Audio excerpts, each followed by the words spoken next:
Hello guys, आज के इस वीडियो में हम ह्यूमन ब्लड यानी मानव रक्त का टॉप 15 क्वेश्चन लेकर आया हूं, जो आपके हाल फिलहाल में होने वाले एग्ज़ाम के लिए काफ़ी इम्पोर्टेंट वीडियो होने वाली है। आप सभी लोग से निवेदन है कि वीडियो को लास्ट तक देखिएगा, और यदि आपको किसी सवाल का जवाब पता होगा तो आप सभी लोग हमें कमेंट में ज़रूर बताइएगा। चलिए आज का पहला नंबर प्रश्न पढ़िए। मनुष्य के शरीर में रक्त की मात्रा शरीर भार का लगभग कितना प्रतिशत होता है?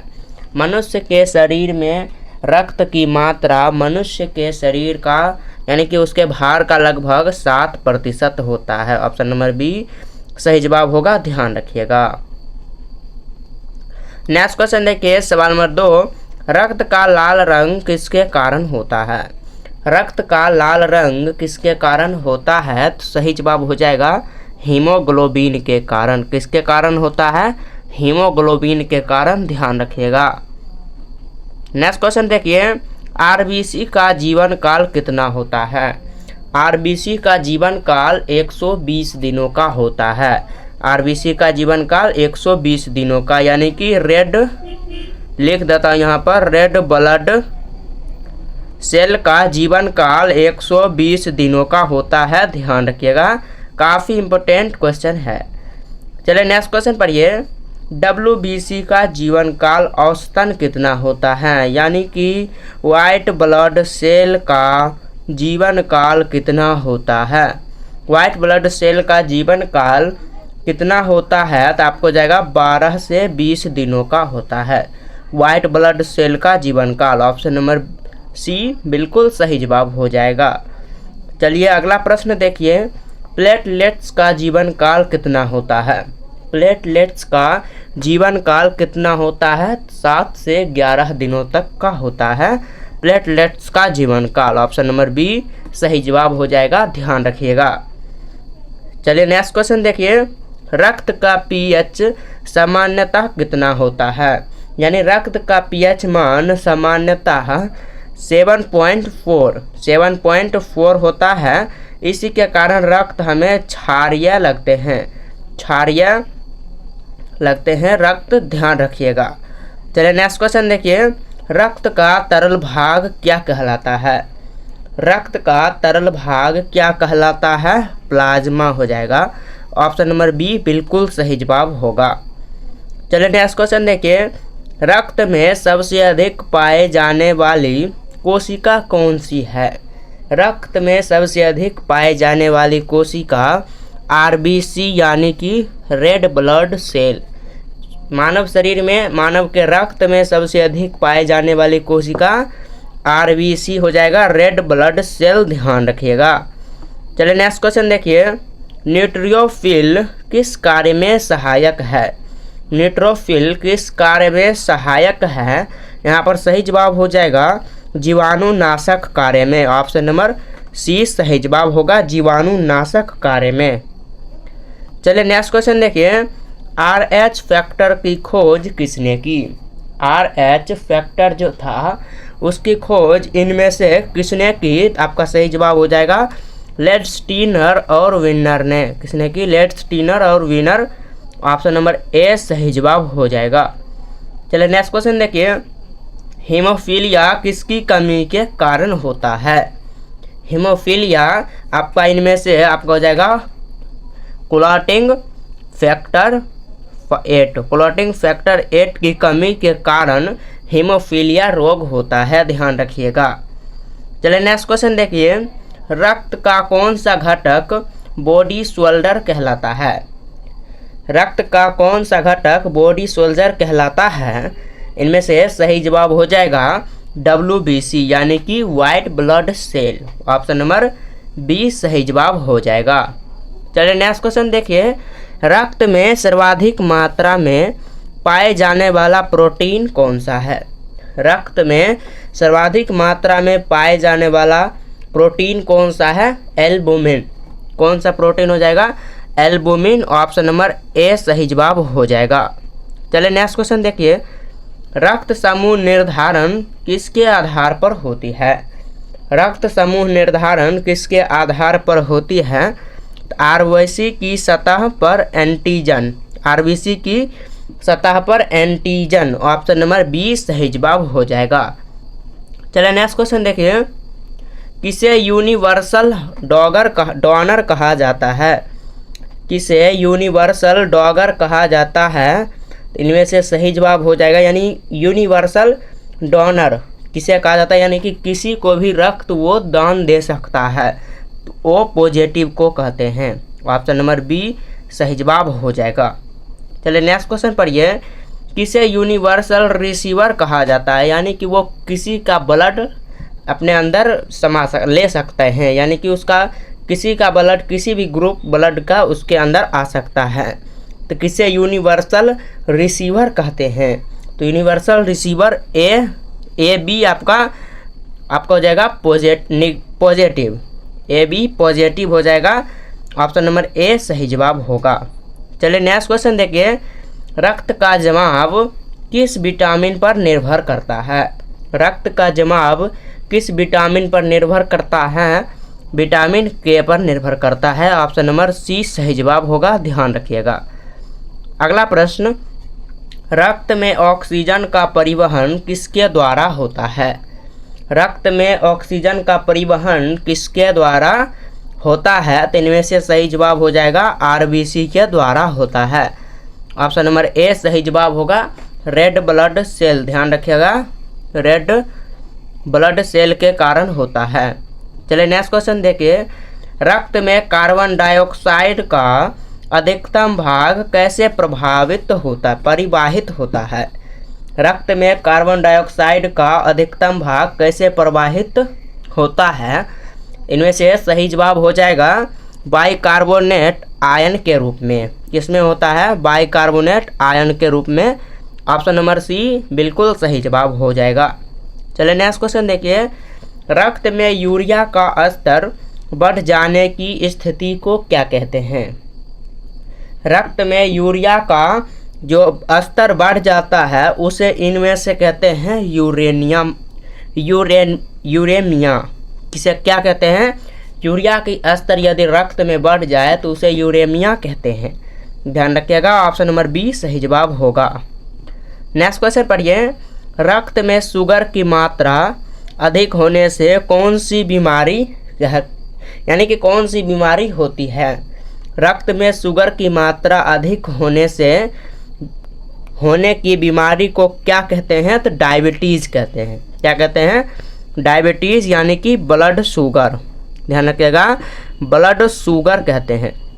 चलिए नेक्स्ट क्वेश्चन पढ़िए, रक्त निर्माण की प्रक्रिया को क्या कहते हैं? रक्त निर्माण की प्रक्रिया को क्या कहते हैं? हीमोपोएसिस। हीमोपोएसिस, रक्त निर्माण की प्रक्रिया को हीमोपोएसिस कहते हैं।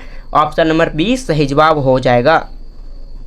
चलिए अगला प्रश्न देखिए, आरबीसी का निर्माण शरीर के किस अंग में होता है? आरबीसी का निर्माण शरीर के किस अंग में होता है? अस्थि मज्जा में होता है। किस में होता है?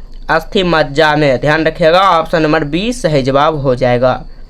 चलिए नेक्स्ट क्वेश्चन देखिए, आरबीसी में कौन सा ऑर्गेनल नहीं होता है? आरबीसी में कौन सा ऑर्गेनल नहीं होता है? इनमें से हो जाएगा केंद्रक, माइटोकॉन्ड्रिया, राइबोसोम, इनमें से सभी हो जाएगा। Option number D. चलिए नेक्स्ट क्वेश्चन देखिए, रक्त का कौन सा घटक शरीर का तापमान नियंत्रित करता है? रक्त का कौन सा घटक शरीर का तापमान नियंत्रित करता है? इनमें से हो जाएगा प्लाज्मा। ऑप्शन नंबर सी सही जवाब हो जाएगा, प्लाज्मा, ध्यान रखिएगा। अगला प्रश्न, रक्तचाप मापने का यंत्र कौन सा है? रक्तचाप मापने का यंत्र कौन सा है? स्फिग्मोमैनोमीटर। कौन सा हो जाएगा? स्फिग्मोमैनोमीटर। ऑप्शन नंबर ए सही जवाब हो जाएगा। काफ़ी बार रिपीटेड क्वेश्चन हुआ है, ये बहुत बार पूछा गया है एग्जाम में, इसलिए ध्यान से देखिए। चलिए नेक्स्ट क्वेश्चन, रक्त में सबसे अधिक पाए जाने वाला WBC कौन से हैं? रक्त में सबसे अधिक पाए जाने वाले WBC कौन से हैं? तो इनमें से सही जवाब हो जाएगा न्यूट्रोफिल। कौन से हो जाएगा? न्यूट्रोफिल। ऑप्शन नंबर सी सही जवाब होगा। चलिए नेक्स्ट क्वेश्चन देखिए, रक्त का शुद्धिकरण किस अंग में होता है? रक्त का शुद्धिकरण किस अंग में होता है? इनमें से हो जाएगा गुर्दा में। किस में होता है? गुर्दा। ऑप्शन नंबर बी सही जवाब हो जाएगा। नेक्स्ट क्वेश्चन देखिए, रक्त का कौन सा घटक रक्त का थक्का जमाने में सहायक है? रक्त का कौन सा घटक रक्त का थक्का जमाने में सहायक है? तो फाइब्रिनोजन। कौन सा आ जाएगा? फाइब्रिनोजन। ऑप्शन नंबर सी बिल्कुल सही जवाब होगा। नेक्स्ट क्वेश्चन, रक्त में आयरन की कमी से कौन सी बीमारी होती है? रक्त में आयरन की कमी से एनीमिया रोग होता है। कौन सा रोग होता है? एनीमिया रोग होता है, ध्यान रखिएगा। नेक्स्ट क्वेश्चन, मनुष्य में कुल रक्त की मात्रा कितने लीटर होती है? यदि आपको हमारा ये वीडियो अच्छा लग रहा होगा तो आप लोग वीडियो को लाइक करके चैनल को सब्सक्राइब कर लीजिएगा। चलिए, मनुष्य में रक्त की कुल मात्रा कितनी होती है? तो 5 से 6 लीटर की होती है, ध्यान रखिएगा। 5 से 6 लीटर। ऑप्शन नंबर डी सही जवाब हो जाएगा। ऑप्शन नंबर डी सही जवाब होगा। नेक्स्ट क्वेश्चन, रक्त का कौन सा घटक एंटीबॉडी बनाने में सहायक होता है? रक्त का कौन सा घटक एंटीबॉडी बनाने में सहायक होता है? इनमें से हो जाएगा WBC, यानी कि वाइट ब्लड सेल है जो उनमें से एंटीबॉडी बनाने में सहायक होता है। ऑप्शन नंबर सी बिल्कुल सही जवाब होगा। नेक्स्ट क्वेश्चन, रक्त में सफ़ेद रक्त कणिकाओं की संख्या कितनी होती है? रक्त में सफ़ेद रक्त कणिकाओं की संख्या कितनी होती है? इनमें से हो जाएगा 5000 से 10,000 प्रति millimetre cube. Option number B सही जवाब हो जाएगा।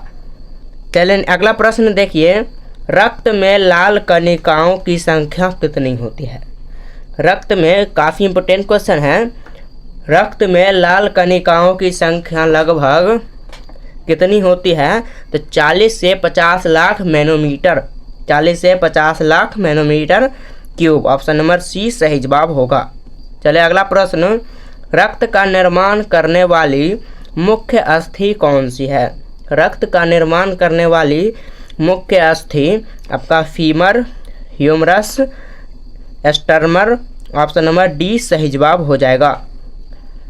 अगला प्रश्न देखिए, रक्त में WBC की संख्या बढ़ने पर स्थिति क्या कहलाती है? रक्त में WBC की संख्या बढ़ने पर जो स्थिति उत्पन्न होती है उसे क्या कहते हैं? ल्यूकेमिया। ध्यान रखिएगा, ल्यूकेमिया कहते हैं। ऑप्शन नंबर ए सही जवाब हो जाएगा। Option number A. चलिए नेक्स्ट क्वेश्चन पढ़िए, रक्त का शर्करा स्तर सामान्यतः कितना होता है? रक्त का यानी कि शर्करा स्तर, रक्त का शर्करा स्तर सामान्यतः आपका 70 से 110 मिलीग्राम DL में होता है। आप लोग बताइएगा कि इसे क्या कहते हैं? ऑप्शन नंबर बी सही जवाब होगा। अगला प्रश्न, रक्त में किसके कारण रक्त का थक्का जमना संभव होता है? रक्त में किसके कारण रक्त का थक्का जमना संभव होता है? तो थ्रोम्बोप्लास्टिन। किसके कारण? थ्रोम्बोप्लास्टिन। ऑप्शन नंबर बी सही जवाब हो जाएगा। अगला प्रश्न देखिए, रक्त का कौन सा घटक विषाणुओं से लड़ता है? रक्त का कौन सा घटक विषाणुओं से लड़ता है? WBC। कौन सा हो जाएगा? WBC, यानी कि वाइट ब्लड सेल जो है वो विषाणुओं से लड़ता है, रक्त का घटक। चलिए अगला प्रश्न, ABO समूह प्रणाली कौन सी, यानी कि खोज किसने की? ABO रक्त समूह प्रणाली की खोज किसने की? कार्ल लैंडस्टर। किसने की? कार्ल लैंडस्टर। ऑप्शन नंबर ए सही जवाब हो जाएगा। अगला प्रश्न, रक्त में कौन सा घटक सर्वाधिक मात्रा में जल धारण करता है? रक्त में कौन सा घटक सर्वाधिक मात्रा में जल धारण करता है? तो कौन सा हो जाएगा? प्लाज्मा हो जाएगा। ऑप्शन नंबर बी सही जवाब होगा, प्लाज्मा। अगला प्रश्न, रक्त में कैल्शियम आयन की कमी से क्या प्रभावित होता है? कैल्शियम आयन की कमी से थक्का जमना, यानी कि जिसके भी शरीर में यदि कैल्शियम आयन की कमी रहेगा, यदि उसके शरीर पर कहीं कट या फट जाने की निशान होगी तो वहाँ से ब्लड जो निकलने की जो प्रक्रिया है वो ब्लड का थक्का जमने में, जिसके शरीर में कैल्शियम आयन की कमी होगी, उसके रक्त का थक्का बहुत जल्दी से नहीं जमेगा। इसी के कारण उसे बीमारी हो जाती है, उसे ही कहते हैं रक्त का थक्का नहीं जमना। ऑप्शन नंबर सी सही जवाब हो जाएगा। अगला प्रश्न देखिए, रक्तदान के बाद शरीर में आरबीसी की भरपाई कितने दिनों में हो जाती है? जैसे हम किसी को रक्तदान देते हैं, रक्त को दान करते हैं, उसमें जो शरीर में से आरबीसी जो निकलती है उसकी भरपाई होने में कितने दिनों का समय लगता है? भरपाई होने में कितने दिन का समय लगता है? तो इनमें से हो जाएगा 30 से 45 दिनों का समय लगता है। ऑप्शन नंबर डी सही जवाब होगा, ध्यान रखिएगा। नेक्स्ट क्वेश्चन देखिए, कौन सा रक्त समूह केवल ओ पॉजिटिव ओ नेगेटिव रक्त ही ले सकता है? कौन सा रक्त समूह है जो सिर्फ ओ नेगेटिव रक्त ही ले सकता है? इनमें से सही जवाब हो जाएगा ओ नेगेटिव। ओ नेगेटिव हो जाएगा, ऑप्शन नंबर डी सही जवाब होगा। अगला प्रश्न, शिशुओं में एंथ्रोब्लास्टिस फर्टिलिस किस कारण से होता है? शिशुओं में एंथ्रोब्लास्टोटिस फर्टिलिस किसके कारण होता है? इनमें से सही जवाब हो जाएगा RH incompatibility. Option number B सही जवाब होगा। अगला प्रश्न, रक्त में सबसे अधिक यूरिक एसिड होने की स्थिति क्या कहलाती है? रक्त में सबसे अधिक यूरिक एसिड होने की स्थिति क्या कहलाती है? तो इनमें से हो जाएगा गाउट कहलाती है। क्या कहलाती है? गाउट। ऑप्शन नंबर बी सही जवाब हो जाएगा। अगला प्रश्न, प्लेटलेट्स का निर्माण कहाँ होता है? प्लेटलेट्स का निर्माण अस्थि मज्जा में होता है। आपका अस्थि मज्जा हो जाएगा, ऑप्शन नंबर बी सही जवाब। अगला प्रश्न, रक्त में आरबीसी का उत्पादन किस हार्मोन से नियंत्रण होता है? रक्त में आरबीसी का उत्पादन किस हार्मोन से नियंत्रित होता है? तो इनमें से सही जवाब हो जाएगा N3 एरिथ्रोपोइटिन इनमें से हो जाएगा, ऑप्शन नंबर सी सही जवाब। अगला प्रश्न, प्लाज्मा का कितने प्रतिशत भाग जल होता है? प्लाज्मा का कितना प्रतिशत भाग है जो जल होता है? तो 90%। ऑप्शन नंबर डी सही जवाब होगा। अगला प्रश्न, रक्त का कौन सा घटक ऑक्सीजन से सीधा जुड़ता है? रक्त का कौन सा घटक ऑक्सीजन से सीधा जुड़ता है? तो हीम हो जाएगा। ऑप्शन नंबर बी सही जवाब होगा, हीम। यदि आपको ये वीडियो पसंद आया होगा तो वीडियो को लाइक करके अपने फ्रेंड के साथ शेयर कर दीजिए और चैनल को सब्सक्राइब कर लीजिए। चलिए मिलते हैं नेक्स्ट वीडियो में। यदि आपको किसी और टॉपिक पर वीडियो चाहिएगा तो आप लोग कमेंट कीजिएगा। चलिए मिलते हैं नेक्स्ट वीडियो में, तब तक के लिए जय हिंद जय भारत।